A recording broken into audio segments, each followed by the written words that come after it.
Welcome to lesson 5.13. We're going to be doing proofs involving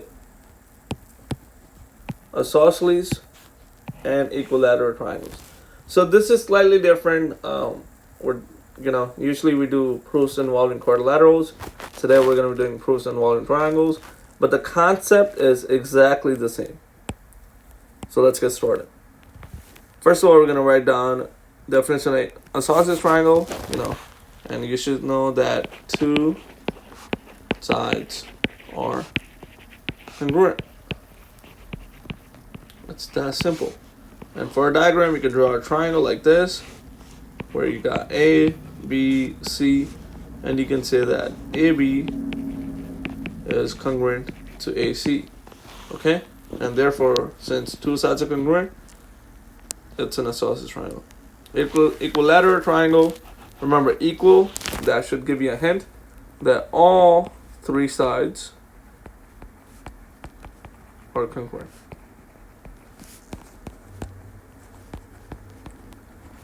Alright, so let me draw a diagram again. You can have A, B, C, but now all of them are congruent. So AB, it is congruent to BC, it is congruent to AC. Okay, all three of them are congruent. Keynotes: in order to prove that a triangle is an isosceles triangle, you must prove that two sides of the triangle are congruent. Now, when it comes to proving triangles sides are congruent, you must use distance formula, because congruent sides mean that they have same length. So you're going to be using distance formula to show that congruent sides have same length. Alright, for equilateral, you're still going to be using distance formula, but the only difference is instead of proving two sides are congruent, you're going to be proving that three sides are congruent, meaning that all three sides have the same exact length. So let's go ahead and prove question number 1, that triangle ABC is an isosceles triangle. So I'm going to go ahead and graph it, -6, comma, -2. B is -2, comma, 3. And C is 2, -2. Right here. Alright, excellent. Now, by the looks of it, it looks like we're going to have AB congruent to BC, okay? Alright, remember, isosceles triangle, so two sides are congruent. Let's go and find length of AB. So, remember the formula, I'm going to write it here.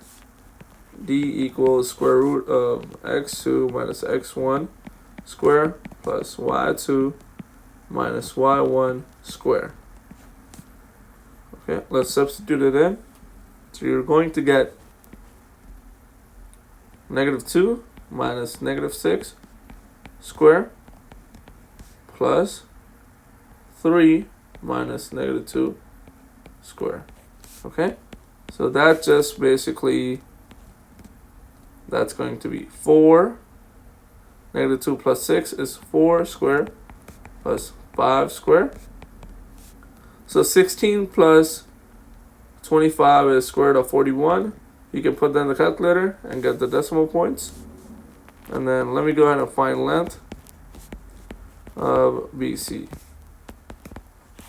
So it's going to be 2 minus -2 square plus -2 minus 3 square. Alright, so that is 4 square plus -5 square, which is also square root of 41. Okay, so as you can see, we got the same length for both of them, square root of 41. So you're just going to write down your sentence. I'm going to write it here somewhere. So you're going to write triangle ABC is an isosceles triangle because two sides are congruent.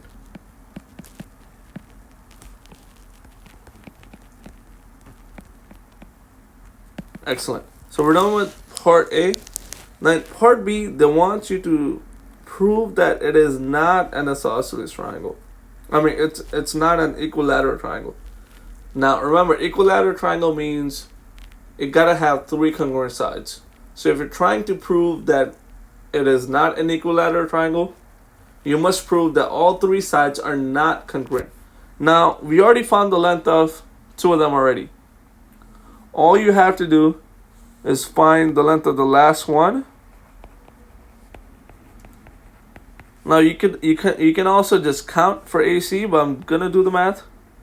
So you're going to get 2 minus -6 square plus -2 minus -2 square. Okay. So we're going to get 8 square plus 0 square, which is the square root of 64, which is just 8. Alright.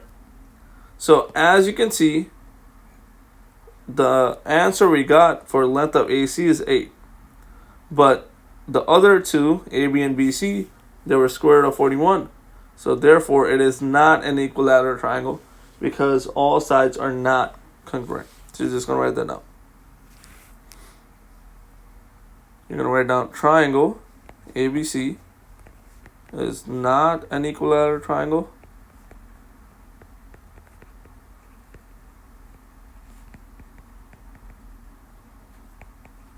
because only two sides are congruent.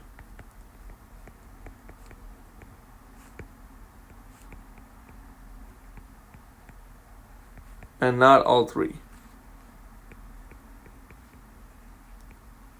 Alright, that's it. Go ahead and do question number 2 and the exit ticket. Okay, good luck.